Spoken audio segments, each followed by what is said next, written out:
You've been there. Everything was going well. She smiled, responded quickly, complimented your manner. You felt that finally, this time, it would be different.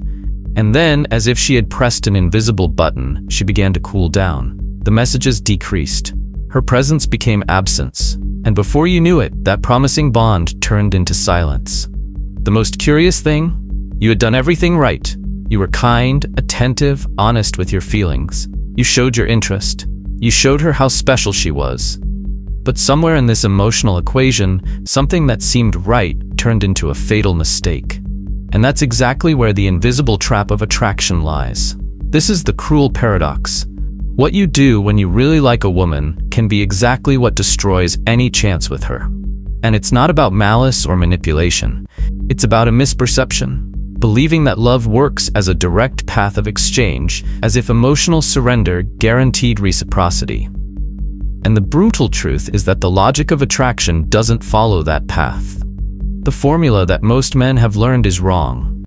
Because if it were just a matter of being kind, present, and available, the most predictable men would be with the most desired women. But they are not.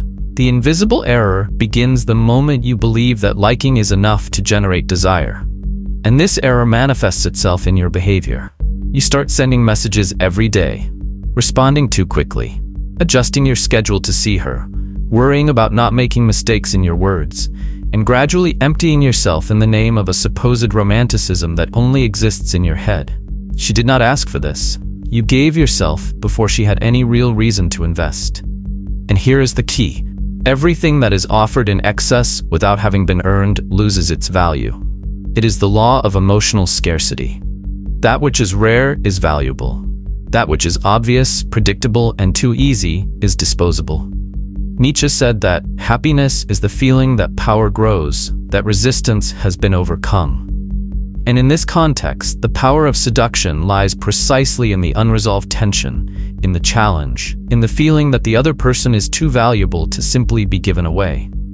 When you give yourself completely to someone who hasn't even fought for you yet, you rob that person of the experience of conquest. And without conquest, there is no desire. It's a rule that is as merciless as it is true.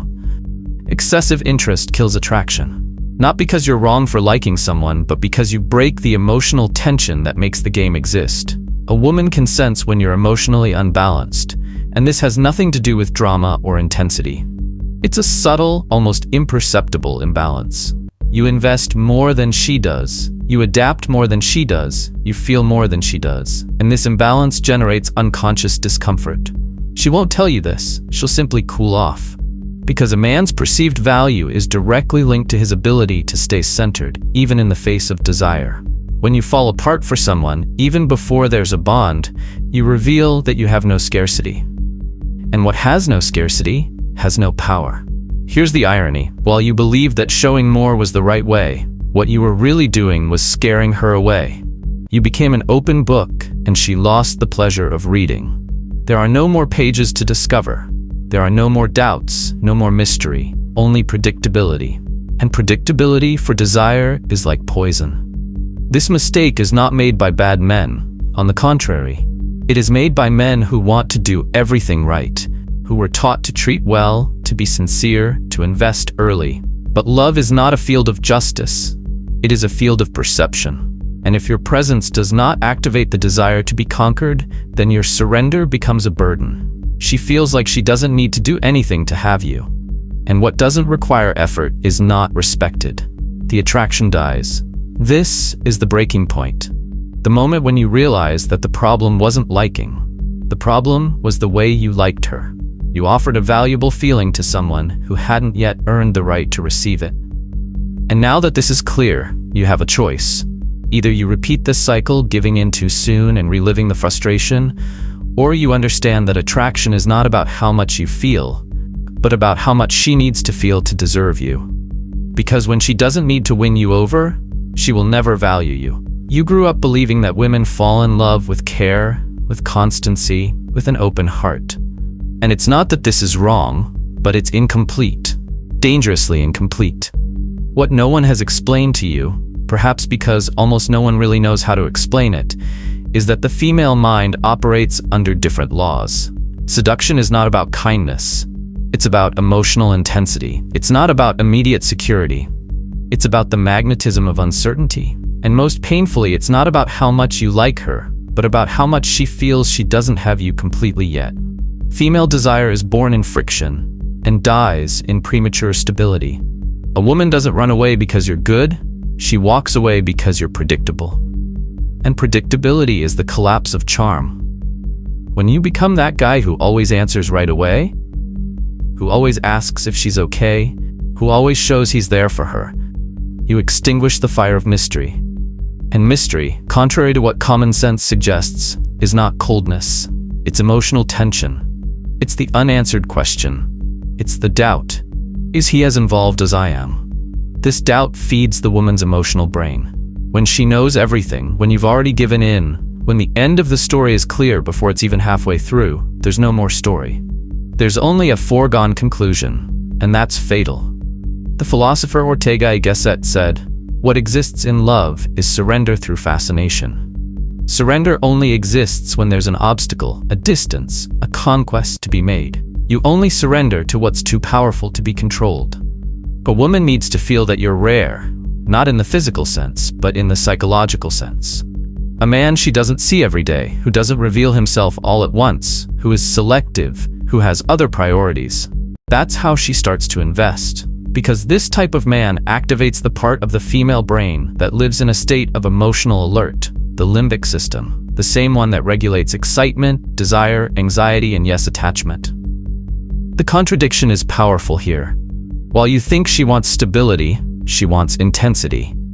While you offer consistency, she seeks emotional scarcity. This does not mean that she wants to be mistreated. She wants to be involved. She wants to feel that with each new encounter, there is something new to be discovered. And this something cannot be bought, nor can it be said in ready-made phrases. This something is your emotional value. How difficult is it to have you completely? How much does she have to fight to feel that you are surrendered?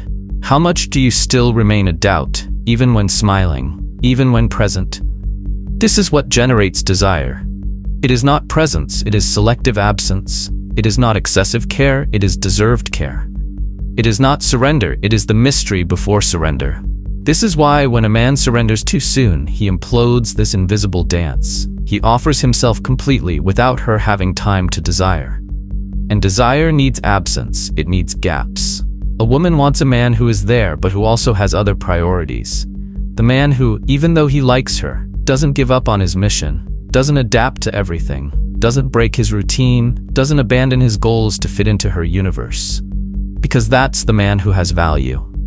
The man who sees himself as something to be conquered. And that's exactly what creates true attraction. That's when many give up. Because maintaining this balance requires emotional intelligence. You need to deal with the anxiety of not chasing her. You need to endure the silence without wanting to fill everything with messages. You need to let her come to you without feeling like she's losing. Because it's not about playing games, it's about having a center, having structure, having purpose. The man who is magnetic is the one who, even though he desires, remains rooted in his own journey. He doesn't abandon himself to conquer her. And that's exactly why he becomes irresistible. He's not moved by desire, he moves desire to him. A woman needs to feel that, even though she wants you, she can lose you. This fear is the driving force behind emotional investment. It's what makes her think about you when you're not around. That's what makes her admire you. Because admiration is the daughter of scarcity. If you're always there, if there's no risk of losing you, if you're already emotionally committed, her brain settles. And settling kills passion. You're not rejected because you showed feelings. You're rejected because you showed too much feeling, too soon, and without any tension. Tension is the soul of desire. Without tension, there's no energy. Without energy, there's no emotional bond. And without bond, all that's left is a good man, but too easy. And too easy was never exciting. She doesn't want security first, she wants intensity. Then, if you're wise, you can deliver the rest. Understanding the female emotional code is just the beginning. Knowing why she pulls away is the wake-up call. But the real transformation begins when you decide to act differently. Because there's no point in discovering the causes if you keep reacting the way you did before. With desperation disguised as romanticism, with surrender disguised as affection, with long messages trying to justify your presence in the life of someone who never asked you for it. Now is the time to turn the key. And men who turn this key don't just become desirable, they become irresistible. The first thing these men do is control their emotional investment. It seems simple, but it's the basis for the turnaround. It's not about feigning disinterest, but about balancing surrender with return. If she invests 3, you invest 3. If she pulls back, you pull back. It's not about pride, but about respect. By putting yourself on the same level, you show that you're not willing to give yourself up for crumbs. This communicates value in a silent and powerful way. The man who controls his impulses is not seen as cold, he is perceived as rare. And the rare is precious. The second change is structural. Irresistible men have something greater than a woman in their lives. A purpose, a mission, a construction that is above momentary desire. This does not mean being absent or insensitive. It means being committed to something that does not depend on female approval. Because the man who lives orbiting a woman becomes a satellite. And the man who has his own sun, his company, his evolution, his art, his mission, he is the one who generates gravity. He does not revolve around. He attracts.